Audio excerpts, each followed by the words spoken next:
Dzisiaj samochód, który odebraliśmy dosłownie wczoraj, a już zdążył nas bardzo zaskoczyć. Ale nie tym, jak jeździ, nie tym, jak jest szybki, nie tym, jakie ma rozwiązania technologiczne. Zaskoczył nas tym, jak jest postrzegany, bo wydawało nam się, że jest zaprojektowany dla kobiet.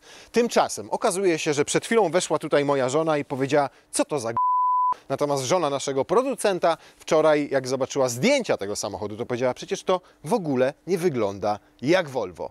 Dla odmiany, my faceci, tak jak tutaj stoimy, dzisiaj przez pierwszą godzinę, zanim zaczęliśmy te nagrania, staliśmy i zachwycaliśmy się tym autem. Więc ja już nie wiem zupełnie, o co chodzi, ale dzisiaj to sprawdzimy. Volvo EX30. Celowo zakleiliśmy mu logo, żebyście sami wy powiedzieli i nawet napisali w komentarzach, czy ten samochód, jak nie widzicie tego znaczka Volvo, to przypomina wam Volvo, czy może coś chińskiego?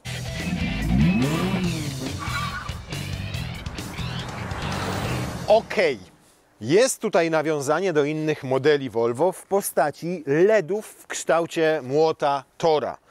Ale na dobrą sprawę, rzeczywiście jak sobie zerkniecie i sobie wyobrazicie, że nie ma tutaj znaczka Volvo, to możecie pomylić ten samochód z dowolną chińską marką, która produkuje auta inne trochę niż te europejskie i skierowane na rynek chiński. I my, faceci, uświadomiliśmy sobie to dopiero w momencie, kiedy rzeczywiście zakryliśmy to logo i kiedy nasze kobiety nas na to natchnęły. Podobnie jest z tyłu. Owszem, są nawiązania do innych modeli Volvo, bo jakbyśmy ten słupek sobie wyobrazili jako przechodzący tu i w ten sposób skierowany, no to rzeczywiście mamy XC90 czy XC60. Ale przez to, że rozdzielono te światła, że tutaj są takie pojedyncze LEDy wszędzie i tu tylko takie drobne nawiązanie, to równie dobrze jakby nie było tego napisu w tym miejscu, to moglibyście powiedzieć, że to dowolnie inny samochód chiński. I to jest bardzo ciekawe, bo zawsze Volvo przez swoje kształty można było rozpoznać z daleka. Jechały 2 km przed wami, a wy widzieliście, że to jest Volvo. Bez względu na to, czy to było XC90, XC60, XC40 nawet to najnowsze z Volvo, czy V60, czy S60, to zawsze po przednich reflektorach i po tylnych lampach mogliście rozpoznać Volviaka. W przypadku tego auta już nie jest to takie oczywiste, ale to tylko dowód na to, że Volvo wchodzi w nową, zupełnie inną dla siebie epokę elektryfikacji, bo to auto jest pod kilkoma względami. Jest to najmniejsze Volvo od 11 lat, od modelu C30, który był typowym hatchbackiem i jedynie dwudrzwiowym. Jest od niego krótsze o kilka centymetrów. Jednocześnie jest kilkanaście, aż 14 centymetrów krótsze niż XC40, która do tej pory była takim najmniejszym Volviakiem w gamie. Chociaż akurat rozstaw osi jest już tylko 2 cm krótszy niż w XC40. Jest też pod innym względem. Jest to, uwaga, najszybsze Volvo w historii, jeżeli chodzi o przyspieszenie od 0 do setki, bo wersja Performance z napędem na dwie osie, czyli Twin Motor, rozpędza się do setki w 3,6 sekundy. Nigdy nie było szybszego Volvo. Nasza wersja aż tak szybka nie jest, ale i tak jest szybka, bo robi setkę w 5,3 sekundy. To single motor, czyli jednostka elektryczna jest z tyłu, ma 272 konie mechaniczne. Bateria mamy troszkę większą, bo standardowa ma 49 kWh pojemności, nasza to 64 kWh. To oznacza teoretycznie 475 km zasięgu WLTP, a w mieście podobno nawet 660. Wysokie aspiracje.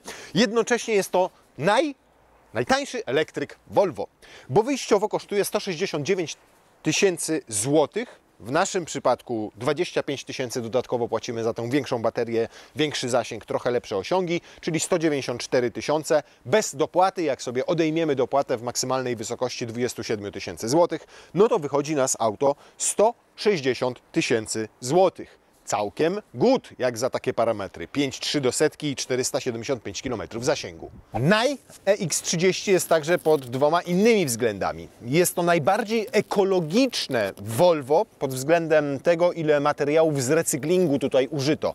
Bo jeżeli chodzi o aluminium, to aż 25% tego zastosowanego w samochodzie odzyskano. Jednocześnie 17% stali odzyskano i odzyskano też 17% wszystkich plastików. I to nie tylko takich tutaj, ale też w środku, co pokażemy wam później.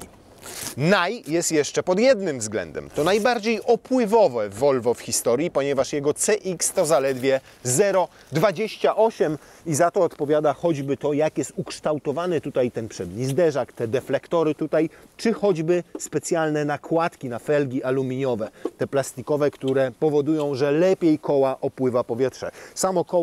Same koła są bardzo duże, bo w naszym wypadku to 19-calowe felgi, choć mamy tak na dobrą sprawę do czynienia z samochodem segmentu B, bo ma jedynie 4,22 m długości, a rozstaw osi to 2,65 m. Ten akurat jak na segment B jest bardzo duży. Nie jest to natomiast pierwszy elektryk Volvo, no bo mamy przecież EX40, ale EX40 została zrobiona na platformie auta spalinowego, ta elektryczna, natomiast tutaj mamy wyłącznie elektryka, wersji spalinowej absolutnie nie będzie.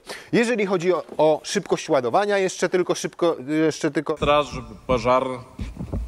raz, dwa powiem i będziemy mieli ten fragment za sobą, mianowicie ładowarka pokładowa to 11 kW, dosyć mocna i szybka, bo oznacza, że w około 5,5 godziny naładujecie całe auto od 0 do 100% w domowym garażu do pełna. Jeżeli chcielibyście skorzystać z mocnych ładowarek, takich z prądem stałym, czyli CCS-ów, to 150 kW moc ładowania i to też całkiem sporo, bo pozwoli Wam napełnić baterię od 10 do 80% w 25 minut. Co ciekawe, wersja Performance, czyli ta dual motor, która ma silnik elektryczny z przodu i z tyłu i robi setkę w 3,6 sekundy, ma ładowarkę pokładową jeszcze mocniejszą, bo ma 22 kW, a to oznacza, że jak taką siłę będziecie mieli w domu, to cykniecie sobie prąd do tego samochodu w zaledwie 3 godziny w warunkach domowych.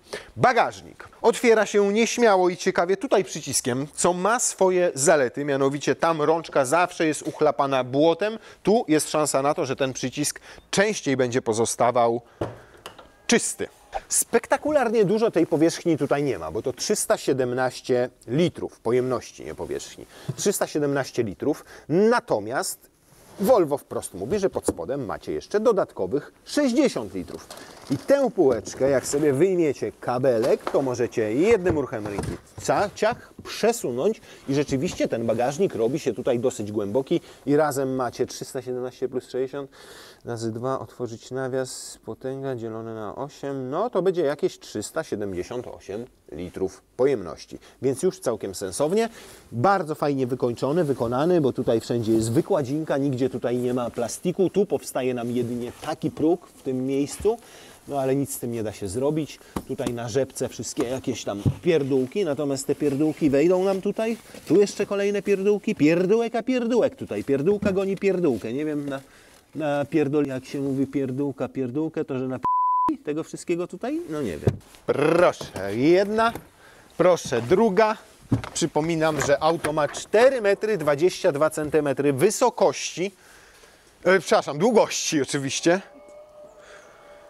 I dwie wielkie walizy mieszczą się do niego bez najmniejszego, mówię, że bez najmniejszego problemu.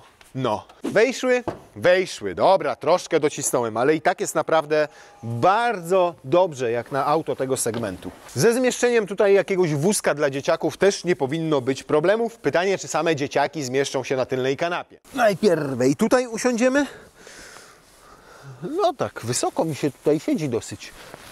O Boże. Muszę obniżyć fotel i tutaj się zaczynają pierwsze... A nie, on nie ma. W wersji naszej Plus, to jest druga w kolejności, bo są 3 wersje, nie ma nawet regulowanej wysokości fotela pasażera i siedzi się jak na kozie, naprawdę, jakbym na ośle jechał przez miasto. No i tej przestrzeni tutaj jakoś spektakularnie dużo nie ma. Czuć, że samochód jest dosyć wąski, to przede wszystkim.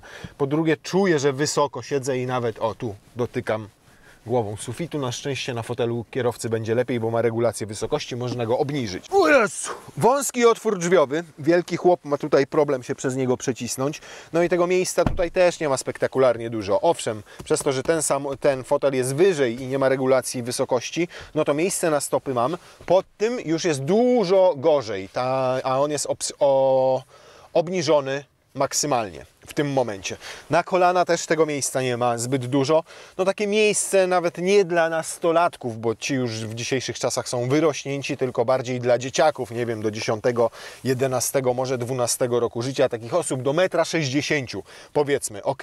Nawet jeżeli chcielibyście tutaj przewieźć dzieciaka, takiego w gondolce, małego, noworodka, tyłem do kierunku jazdy, niemowlaka, to też ten fotel trzeba będzie maksymalnie do przodu przesunąć, żeby on się zmieścił. Nawet jak kierowca jest wysoki w takim aucie i położycie tutaj taki regularny fotelik do przewozu już dzieciaków, gdzie przodem do kierunku jadą, no to nie będą tutaj w to uderzały. Na szczęście to jest mięciutkie i odporne na brud i ma taką kolorystykę, że jak to upaćkają nogami, to nie będzie problemu. Generalnie fajne są te materiały, w sensie ładnie to wygląda w obrazku. Rzeczywiście wierzę w to, że jak teraz na to patrzycie, to fajnie i tak dalej. Tylko problem polega na tym, że po pierwsze jest to po prostu cerata. Nie ma tutaj już ani skóry, ani nawet trudno to nazwać skórą wegańską. To jest po prostu cerata. Wolałbym zdecydowanie cały fotel mieć zrobiony z takiego materiału, który jest przyjemny w dotyku, ładny, szary, fajny, ma fajne wstaweczki. To jest po pierwsze. Po drugie, no nie jest to dobrze w każdym zakamarku zrobione. Jak popatrzycie na takie zagniecenia, na ten szef tutaj jak jest zrobiony, no to bywają tutaj naprawdę niedostatki w wykończeniu tego wnętrza. I to jest smutna wiadomość. Mniej smutna, że są praktyczne, fajne rozwiązania. Na przykład tak wygląda zakryty Isofix, a tak wygląda Isofix, który sobie odkrywacie. I to jest mega praktyczne rozwiązanie z tego względu, że mocowania macie widoczne, łatwo dostępne, a jednocześnie fotelik w tym miejscu opiera się na tym materiale od środka. To oznacza, że nie wygniecie się w tym miejscu tapicerka, za to wygniecie się pewnie tutaj, gdzie ten fotelik z przodu będzie się opierał. Natomiast rzeczywiście to jest bardzo fajne, praktyczne rozwiązanie. Niepraktyczne jest na przykład to, że kanapa składa się wyłącznie w proporcjach 60-40 i w dodatku nie ma żadnego podłokietnika, więc przewiezienie dłuższych przedmiotów będzie wymagało złożenia tej części i przewożenia ich tutaj, a wtedy nie wejdą Wam tu dwie osoby, bo na środkowym siedzisku jest po prostu ciasno. Nie wyobrażam sobie, żeby ktoś tutaj miał jechać, podróżować. 2 gniazda USB-C w tym miejscu, sprytnie schowane. Przyciski do otwierania szyb też tutaj, w tym miejscu. Tu jakaś półeczka, ale nie na tyle głęboka, żebyście mogli umieścić w niej telefon, bo jeszcze wystaje częściej go. Sprytne, fajne rozwiązania. Półeczka tutaj dostępna z tylnej kanapy, a jak trzeba coś wyjąć albo to wyczyścić, to po prostu się to wyjmuje. I tutaj zobaczcie, ile fajnych akcentów takich szwedzkich. Łoś, lasek, chmureczki, a z drugiej strony ten sam łoś. Więc takich nawiązań tutaj jest fajnych sporo. Oczywiście flaga pozostała szwedzka. Zobaczcie, jak pięknie zaprojektowane zagłówki tutaj z tym materiałem. Jeżeli chodzi właśnie o taką pomysłowość w rozwiązaniach w tym wnętrzu, no to mam wrażenie, że Volvo na nowym poziomie tak naprawdę i na zupełnie innym poziomie funkcjonuje niż pozostałe marki. Choćby to dotyczy nawet takich drobnych schoweczków tutaj, które macie przy kanapie, w tym miejscu.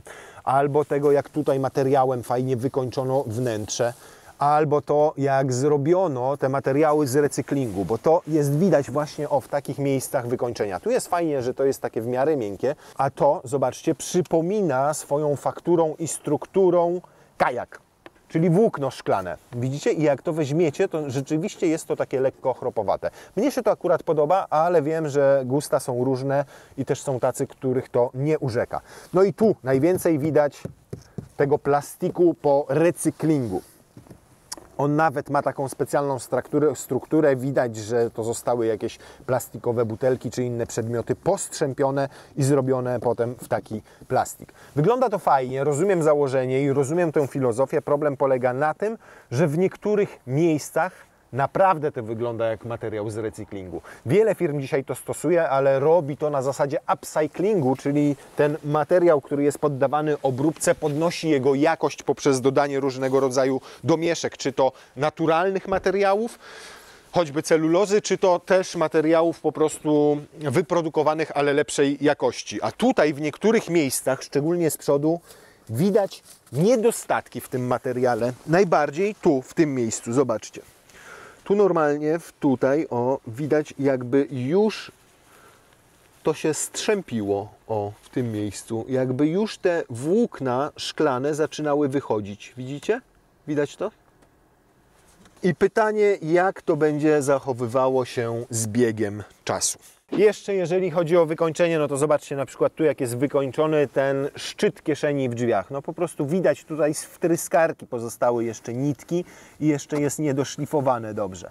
No więc takich niestety mankamentów jakościowych w tym samochodzie trochę jest, chociaż tak jak mówię, doceniam to, że rzeczywiście jest do tego ta filozofia ekologiczna dołożona i że 17% z tych wszystkich plastików zostało poddanych recyklingowi. Choć i tak jest lepiej niż w wersji przedprodukcyjnej, bo w tamtej, jeżeli dobrze pamiętam, to tu nawet mieliśmy taki twardy materiał, a to jest dosyć przyjemny, miękki. Tutaj ten głośniczek Harmana Kardona, zobaczcie, taki jak soundbar wygląda, szeroki. Celowo przeniesiono głośniki tutaj z drzwi, żeby mieć więcej miejsca w kieszeniach. Znaczy tak tłumaczy Volvo, ale chodziło nie o miejsce w kieszeniach, tylko żeby mieć więcej pieniędzy w kieszeniach, bo przeniesienie głośnika tutaj stąd tam wiązało się po prostu z oszczędnościami. Mniej wiązek tutaj, mniej tych głośników, wystarczył jeden soundbar, który po prostu się wkłada, koniec, kropka. Ale bardzo naprawdę podobają mi się stylistycznie niektóre rozwiązania, takie choćby jak sterowanie nawiewami. Zobaczcie, takie to pierwszy raz widzę. Już wszystko widziałem w życiu, ale takiego fajnego, sprytnego sterowania tymi nawiewami, taką opaską jeszcze nie. W dodatku to są LEDy, które świecą i te LEDy są tutaj po środku i tu i tam jest ten LED, więc pełnią jednocześnie funkcję oświetlenia ambiente. Bo jeszcze tutaj chłopcy mówią, żebym Wam Franka pokazał. Franek im się spodobał. Proszę, mamy tutaj Franka. Frank nie jest zbyt pojemny, ale we Franku przewieziecie jakieś drobne graty z pewnością. Niemniej nawet chyba nie będzie to kabel do ładowania. A tutaj uzupełniamy płyny chłodnicze, znaczy nawet nie serwis, bo z tymi elektrykami to prawie nie jeździ się do serwisu, a tutaj jedynie płyn do spryskiwaczów. I to by było na tyle, więcej nie ma tutaj co oglądać. No bez dwóch zdań, tutaj na konsoli centralnej, na desce rozdzielczej widać zdecydowanie nawiązania do Tesli. Ktoś tu się inspirował. Nawet to nawiązanie jest w postaci kluczyka, bo w Tesli jest karta, którą trzeba przyłożyć tutaj do środkowego słupka, a w Volvo macie kluczyk bezdotykowy, który nie ma ani jednego fizycznego przycisku. Dopiero podchodzicie do samochodu, łapiecie za klamkę i otwieracie i odpalacie go oczywiście też bez wsadzania nigdzie kluczyka, tylko w zasadzie kładziecie nogę na pedale hamulca i możecie jechać. Ma to niestety też swoje wady. Pierwszą wadą jest to, że jak stoją trzy takie same Volvo EX30 obok siebie, no to nie wiecie, które jest wasze, tylko albo rozpoznajecie po numerze rejestracyjnym, ale albo musicie do niego podejść i pociągnąć za klamkę, bo nie otworzycie go w ten sposób. Możecie sobie zamknąć auto tymi przyciskami tutaj od środka i one są już haptyczne, dotykowe. Nawet oknami steruje się tutaj z konsoli centralnej. Jeżeli chcecie otworzyć tylne, to musicie rear nacisnąć i dopiero wtedy zjeżdża. Natomiast tutaj jak chcecie przód, to wyłączacie rear i wtedy obniżacie sobie te szybki, opuszczacie te szybki. A to wszystko, co o tym zdecydowało? Koszty. Koszty w dzisiejszych czasach pokrętła i przyciski i poprowadzenie wiązek do nich są droższe niż zastąpienie wszystkiego jednym ekranem. I tutaj z tego ekranu już włącza się nawet światła awaryjne. Nie ma do tego, tu jest przycisk do świateł awaryjnych ewentualnie w tym miejscu. Tu nawet, zobaczcie, macie odszranianie przedniej szyby w tym miejscu. No co za kretyn to wymyślił. Musicie uczyć się wszystkiego od nowa.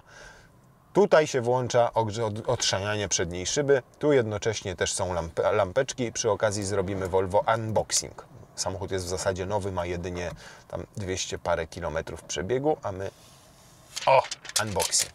I teraz bez tej folijki troszkę lepiej i szybciej działają. To oparte na Androidzie, no i wymaga przyzwyczajenia. Znowu wszystko od nowa. Na szczęście dostęp do klimatyzacji, do włączania choćby ogrzewanych zydli jest bardzo prosty. Tutaj sobie synchronizujecie.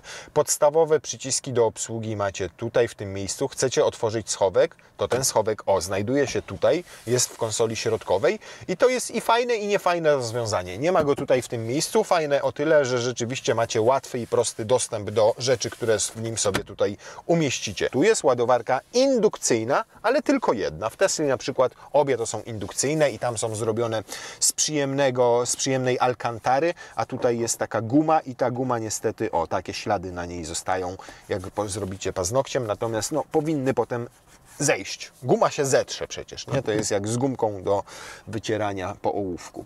O, telefon fajnie można tam wcisnąć głębiej i wtedy będzie się lepiej trzymał, bo tutaj przytrzymuje go taka guma. Zastanawiacie się, gdzie cup holdery? A są, proszę bardzo, tutaj w takim sprytnie odsuwanym schoweczku i ten schoweczek może też pełnić funkcję rzeczywiście schoweczka, a nie tylko napojów, bo wystarczy, że przesuniecie sobie w ten sposób. O, i zasuwacie tak. I to jest jeden schodeczek i wtedy jest tylko jeden napój tutaj i jeden uchwyt, a tak chowacie całkowicie. Wada, no nie ma wtedy tutaj żadnego schoweczka pod podłokietnikiem, natomiast sam podłokietnik jest nieregulowany, ale umieszczony przyjemnie. Kierownica nie jest okrągła, tylko bardziej taka kwadratowo okrągła, jak widzicie. Tutaj spłaszczona od dołu, tutaj spłaszczona od góry, ale rzeczywiście jak tu mam rękę i tu mam rękę, to wszystko się zgadza, jeżeli chodzi o ergonomię jazdy. Tutaj z przodu, mimo nie elektrycznej, tylko manualnej regulacji, mam miejsca pod dostatkiem i na nogi, nie przeszkadza mi tutaj pod kolanem nic, pod drugim kolanem, przez to, że tu jest duże wgłębienie, też nic, więc tej przestrzeni, a w zasadzie uczucie przestrzeni jest naprawdę bardzo w porządku. Fajna widoczność przez dużą przednią szybę, fajna widoczność nawet do tyłu, pomimo tej kabiny tam takiej zwartej i szerokich słupków C. Co tutaj jeszcze mamy? No tutaj wszystko to sobie właśnie obsługujemy tymi przyciskami, nawet bagażnik, zobaczcie, otwiera się tutaj z tego miejsca. Ciekawe, czy jak go... A, to trzeba... O, moment. O, tak się otwiera. A ciekawe, czy tak się też zamknie. Tak, zamyka się też tak. No to akurat spoko, fajne. Tutaj proszę, no tak jak w telefonach komórkowych zaczyna robić się w tych samochodach, oparte to wszystko na Androidzie, więc można ściągać sobie różne aplikacje, można sparować sobie z telefonem, mówię, tych możliwości tutaj jest całe mnóstwo.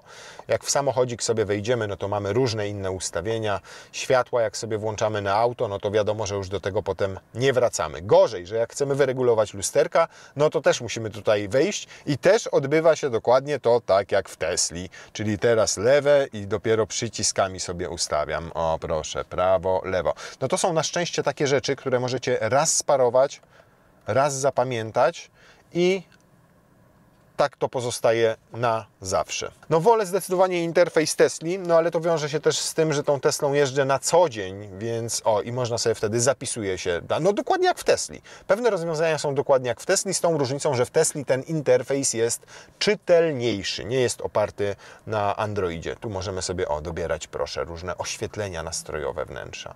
Forest Bath albo Midsommar. No i oczywiście tych użytkowników może być kilku, czyli zależnie od tego, jak macie sparowaną aplikację w telefonie, czy który macie kluczyk, to podchodzicie do auta i on przysuwa fotel tak jak chcieliście, jeżeli jest elektryczny. W naszym przypadku tego nie zrobi, ale ustawia te lusterka, a nawet te multimedia dostosowuje do właściciela. Teraz są, jak widać, dostosowane do Lenara. Przełączyłbym profil, ale nie mam swojego wprowadzonego, więc nie będę tego robił. Stan samochodu jeszcze, wszystko w porządku, 624 dni do przeglądu. Łączny przebieg 356 km. No i tu jeszcze proszę, multum różnych ustawień. Właśnie, prowadzenie, ogranicznik prędkości, czy Pilot Assist, asystent zmiany pasa ruchu, to sobie ustawmy. Średni, One Pedal Drive, czyli mamy w zasadzie do zatrzymania rekuperację włączoną, samochód całkowicie wyhamowuje. Bardzo to podobne. To jest widać ewidentnie inspirację Teslą, nawet w takich ustawieniach jak opór kierownicy. Na szczęście, inaczej niż w Tesli, pozostały nam kierunkowskazy. Normalnie w wajsze przy kierownicy. Tutaj też można na szczęście sterować na przykład spryskiwaczem przedniej szyby czy tylnej szyby oraz wycieraczkami. Więc chociaż tyle.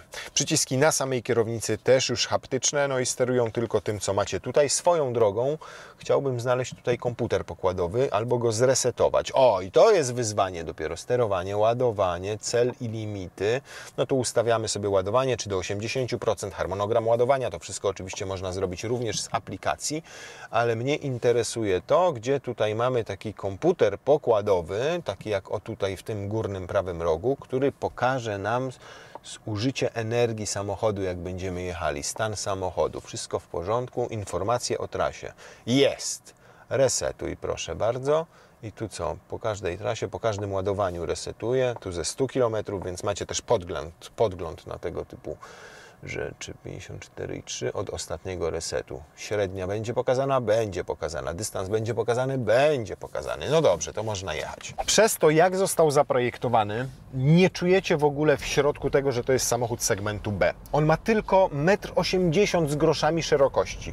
Tylko 4,20 m z groszami długości, ale siedzicie w nim i czujecie się bardziej jak w XC40, czyli w samochodzie, który jest po prostu autem większym, innego segmentu. 19 cm jest dłuższy, chociaż rozstaw osi akurat ma 2 cm tylko dłuższy. Natomiast mówię, ta deska rozdzielcza płaska tutaj, te takie wybrzuszenia delikatne w nadkolach, te fajne lusterka, zobaczcie jakie specyficzne, że one nie mają szkła jakby i wokół pustej przestrzeni przy obudowie, tylko są tak jakby nałożone na obudowę i bardzo fajnie wyglądają. Wszystko to sprawia wrażenie, że macie wrażenie, że siedzicie w nieco większym samochodzie. Zawieszenie, po prostu normalne zawieszenie. Po pierwsze, dosyć hałaśliwe. To jest niestety słychać, jak jedzie tutaj po tych płytach, ale za to wybiera nierówności bardzo dobrze. Miękko, ale nie tak, żeby bujało samochodem. Jest bardzo dobrym kompromisem pomiędzy jakością prowadzenia, a tym, jaki zapewnia Wam komfort na takich gorszych drogach. Prześwit mamy większy, nie musimy się więc obawiać żadnych większych dziur, wystających elementów. Po prostu bardzo ładnie, fajnie przejeżdża po takich nierównościach. Tyle, że nieco je słychać, chociaż też trzeba otwarcie powiedzieć i uczciwie, że nie tak słychać jak na przykład w Tesli Trójce, nie tej najnowszej, tylko tej poprzedniej, gdzie ono na takich drogach po prostu tłucze. Tutaj sprawia wrażenie mięsistego, fajnego. To mi się zdecydowanie podoba. Tak, wiem, że telefon mam na ładowarce, ale miałem też mieć stan samochodu gdzieś tutaj, a informacje o trasie. O proszę, już się nauczyłem szybciutko. Jak wspomniałem na początku, macie 3 wersje do wyboru. Dwie pierwsze to jest ten sam motor, tylko na tylnej osi. Ma 272 konie mechaniczne i 343 Nm. W przypadku pierwszej wersji mamy mniejszą baterię, 49 kWh. W przypadku drugiej, takiej jak nasza, ta bateria ma 64 kWh. I przyspieszenie pomimo cięższej baterii jest lepsze, bo inne napięcie jest dawane do silnika elektrycznego, który ma co prawda tę samą moc, ale dzięki temu ma lepsze osiągi, czyli 5,3 do setki. Niemniej już w podstawowej wersji to przyspieszenie jest bardzo dobre, bo 5,6 sekundy. To, czym te dwie pierwsze się zasadniczo różnią, to akumulator i w związku z tym zasięg. W naszym przypadku powinien wynosić 460 km według WLTP normy. Tak twierdzi Volvo, ale w takich warunkach jak dzisiaj, kiedy na zewnątrz są zaledwie 6 stopni Celsjusza, takie wyniki są absolutnie nieosiągalne. Lenar przyjechał z Warszawy do Grodziska, rano miał 100% baterii, czy tam 98%, teraz zostało mu 80% baterii. O Jezu, skup się na prowadzeniu, zachowuj czujność i unikaj. Wystarczy, że patrzę tu na chwilę na ten ekran, to i ta kamera od razu tutaj daje sygnał, żebym patrzył na drogę, bo nie patrzę na drogę, tylko patrzę w ekran. No ale i znowu, skup się na prowadzeniu, zachowaj czujność, unikaj rozproszenia uwagi. No co ty nie powiesz? To na mi zrobiłeś tutaj, Volvo, ten ekran, zamiast mieć go tutaj. To wtedy nic by nie rozpraszało mojej uwagi. No to zdecydujcie się. Wy tam, w tej Szwecji, czy tam w innym Pekinie. Podobno jest na to sposób. Ten sposób wygląda tak i tak trzeba jechać. Tak Lenar mi powiedział, bo tak jak wspomniałem, przyjechał nim tutaj dzisiaj do Grodziska i 234 km zasięgu mu zostały przy pojemności 80% baterii. No, więc to tak nie wychodzi zdecydowanie 460 km. Niemniej w takich warunkach zimowych jeżdżąc głównie po mieście, jeżdżąc głównie wokół miasta, po jakichś tam wioskach i po drogach z prędkościami do 90 km na godzinę, zrobicie zimą te 350-400. Jak wyjedziecie na ekspresówkę, to pewnie będzie to 250-300 km. Niemniej wierzę, że w warunkach takich bardziej letnich, czyli gdy temperatury osiągają około 20 stopni, to te wyniki będą znacznie lepsze. Zresztą zobaczymy to. Komputer pokładowy prawdę nam powie, jakie będziemy mieli średnie zużycie energii z całego tego dystansu. No ale takie właśnie ruszanie takim samochodem elektrycznym, ta cisza jaka tu panuje, brak skrzyni biegów, no to wszystko jest petarda. Uwielbiam to. Tak normalnie.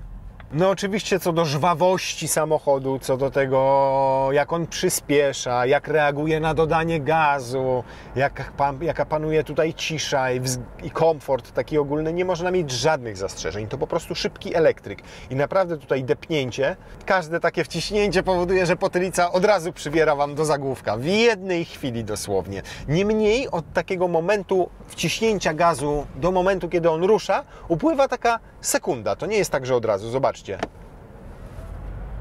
Nie? To nie jest tak, że kładę i od razu mam głowę, tak? Tylko popatrzcie. I dopiero po chwili jest napływ tego momentu obrotowego i tej mocy.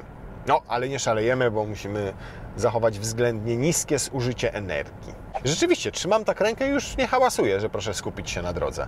No kretyn, no wystarczyło zasłonić go ręką, to może wystarczy zasłonić go taśmą klejącą w takim razie i też już nie będzie reagował. Fajne te systemy.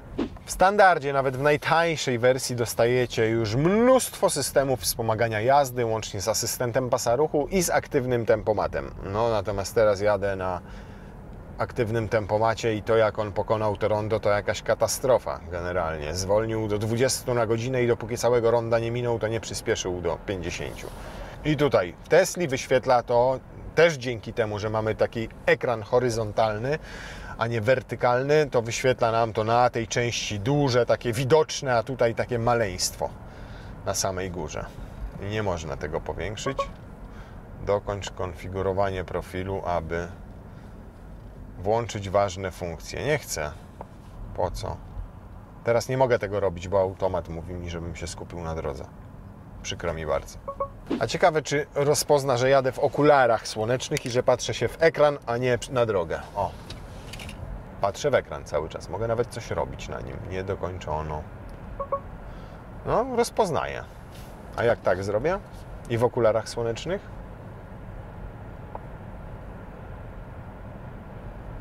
To już nie rozpoznaję. No nie za mądry. Ten cały system. No dobra, to jeszcze o trzeciej wersji EX30 Wam nie powiedziałem, czyli o Twin Motor Performance. I tutaj wprost Volvo tym dopiskiem Performance próbuje nawiązać do Tesli. Tylko nie wiem do której Tesli, bo niestety to nie ten gabaryt, proszę Państwa. I trójka Y są znacznie większe, natomiast faktycznie jeżeli chodzi o osiągi, no to już mogą ze sobą konkurować. Bo w tej wersji Performance mamy tutaj 428 koni i 543 Nm z dwóch motorów elektrycznych, wtedy mamy napęd AWD i setkę robi to auto w 3,6 sekundy. Natomiast no, nie dorasta Tesli do pięt, jeżeli chodzi o prędkość maksymalną, bo we wszystkich trzech wersjach tutaj to tylko 180 km na godzinę, gdzie performance Tesli robi powyżej 200 i to grubo. Niemniej jej bateria w tej mocniejszej performance wersji Volvo to też 64 kWh. Więc co wybrać? Powiem Wam szczerze, to jest samochód do miasta, definitywnie. Owszem, pojedzie w dalsze dystanse, no ale za ciasna jest ta tylna kanapa na wożenie na dłuższych dystansach osób dorosłych, a nawet nastolatków. Nadaje się tylko dla dzieci i to też pod warunkiem, że te dzieci nie są zbyt wyrośnięte i nie siedzą w zbyt rozbudowanych fotelikach i pod warunkiem, że mają między 7 a 11 lat, no maksymalnie. Czyli kupujecie auto dla dzieci w konkretnym wieku, w konkretnej grupie wiekowej. O, ale super działa ta rekuperacja, ponieważ ona jest też aktywna i inteligentna. Na przykład teraz mocniej dojeżdżam i mocno zaczyna mi hamować samochód na tej rekuperacji, a jak tylko auto przede mną zniknęło, to z automatu ona weszła w taki łagodniejszy tryb. No i to jest piękne w elektryku. zdejmuję nogę z pedału gazu, a ten przede mną zapitala. A kurna, jedziesz szybko? A ty Volvo jedziesz szybko? I co myślisz, że co? I powiem Wam, że jeżeli chodzi o taką dynamiczniejszą jazdę, jak musicie się pobawić tą kierownicą, to oczywiście nie będziecie tu nigdy wyłączali kontroli trakcji i tak dalej, ale on ma bardzo przyzwoite właściwości jezdne. Ma niski ten środek ciężkości, bardzo przyjemnie się napędza nawet w zakręcie, ma zaskakująco czuły układ kierowniczy. W sensie on jest fajnie skalibrowany, nie czuć, żeby był przewspomagany i żeby tam była bardzo duża ingerencja elektryki i on po prostu nie płuży dzięki temu tylnemu napędowi. Fajnie się prowadzi. Ja tutaj jestem w szoku, jeżeli o to chodzi.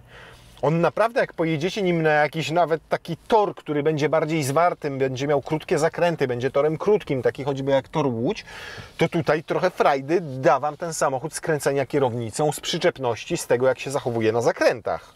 Wow! To duże zaskoczenie, bo tego się absolutnie po nim nie spodziewałem. Zachowuje, mówiąc krótko, świetnie zachowuje zadany tor jazdy. Jest bardzo posłuszny. Tam, gdzie każecie mu jechać, tam jedzie, bez piśnięcia oponą, bez podsterowności zbędnej, bez nadsterowności. Nie są to oczywiście wrażenia sportowe, bo tutaj wiecie, nie wprowadzicie go w poślizg, nie pojedziecie sobie bokiem, natomiast jeżeli chodzi o taką poprawność fajnej, szybkiej jazdy, zaskoczenie. Średnio, żebyśmy osiągnęli ten rezultat podawany przez Volvo, czyli 460 km, to tutaj musielibyśmy mieć liczbę 15 kWh. To musiałoby być średnie zużycie energii. I faktycznie jest ono możliwe i osiągalne w mieście, jest ono osiągalne na bocznych drogach przy normalnej, spokojnej jeździe, bo z rekuperacji sporo odzyskuje to auto, ale latem. Natomiast zimą zdecydowanie jest nieosiągalne. Natomiast pytanie teraz o to, jakbyście jednak chcieli pojechać w trasę, pyknąć sobie 120 na godzinę średnio, to przy takiej temperaturze jak dzisiaj, o 5 stopni teraz, jakie będziemy mieli średnie zużycie energii? Ja obstawiam, że będzie w okolicach, to tak jak teraz, 22-23 kWh. I to by oznaczało, że 300 km robimy z prędkością 120 na godzinę. No teraz tak delikatnie poczułem, jakby się lekko uśliznął tył, ale leciuteńko. Fajnie jeździ. Co do tego nie można mieć żadnych zastrzeżeń, jak on się prowadzi. Nie chodzi tylko o same osiągi, ale chodzi też o jakość prowadzenia.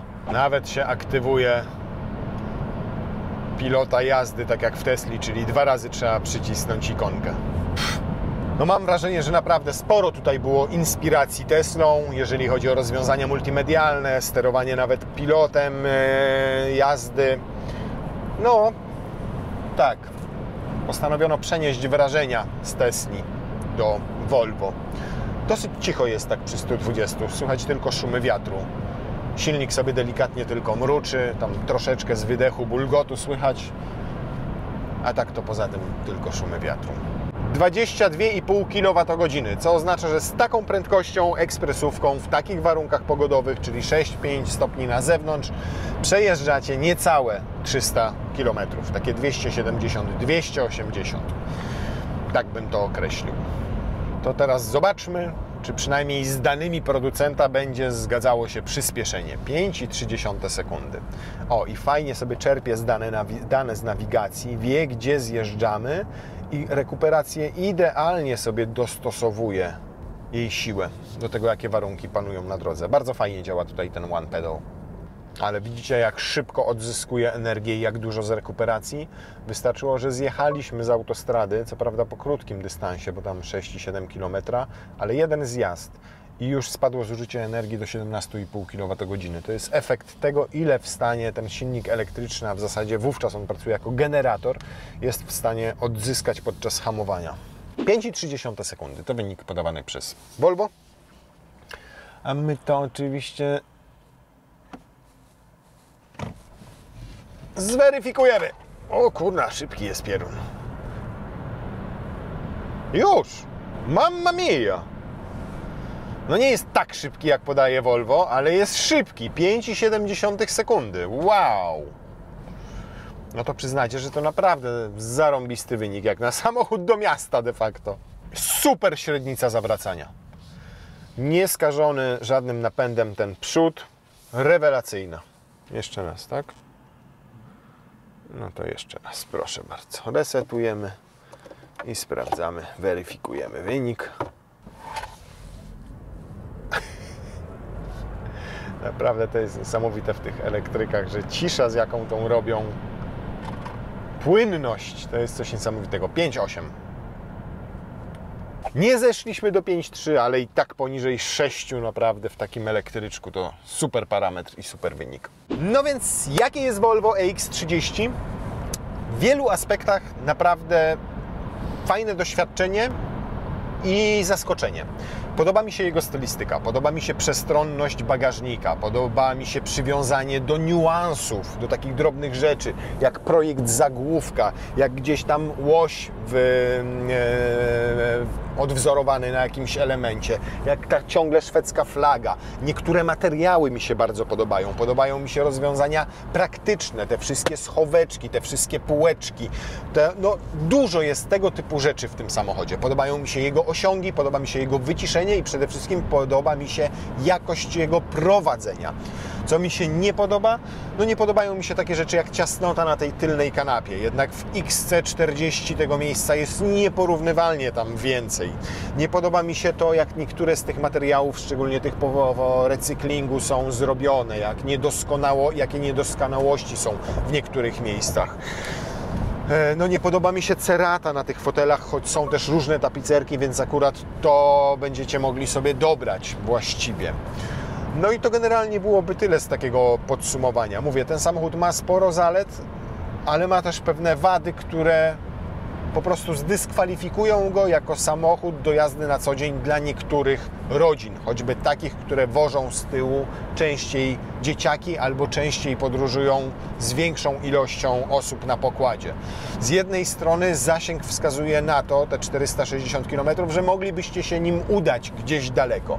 Z drugiej strony jego tu gabaryty wewnętrzne, szczególnie tej tylnej kanapy, sugerują, że macie do czynienia raczej z samochodem typowym do miasta. Na pewno doceniam Volvo za to, że zbudowało nie kolejnego przerośniętego elektryka, który jest przerostem formy nad treścią, tylko zbudowało niewielkiego elektryka z niewielkim akumulatorem, takiego idealnego gabarytowo do jazdy po mieście. I w takich warunkach to auto naprawdę ekstra zda egzamin, plus powiedzmy 100 km, dojechać do Łodzi i wrócić. 100 z Warszawy w kierunku Radomia i wrócić, bez nawet doładowywania się po drodze. Petarda, super. I naprawdę brałbym to auto z mniejszą baterią, czyli tą 49 kWh, która latem zapewni Wam około 300 km zasięgu, zimą będzie to około 200 km zasięgu i wtedy to jest super miejski samochód do toczenia się wokół komina. Po prostu. Jako miejskie auto absolutnie rewelka. Akceptuję też i szanuję tę filozofię robienia go z materiałów ekologicznych, choć nie do końca wszędzie, tak jak wspomniałem, podoba mi się ich jakość. Mówiąc krótko, zajebiste auto do miasta, spełniające współczesne standardy ekologiczne, ciche, oszczędne w tym mieście, bardzo niskie koszty eksploatacji, fajne ma te multimedia i na pewno większość osób się do nich szybko przyzwyczai, szczególnie jeżeli na co dzień w życiu używają Androida. Do miasta polecam z czystym sumieniem. I jeszcze będziecie mieli przy okazji sporo frajdy z jego prowadzenia i równie dużo frajdy z objeżdżania na skrzyżowaniach znacznie mocniejszych i wydawałoby się szybszych samochodów spalinowych. Dziękuję.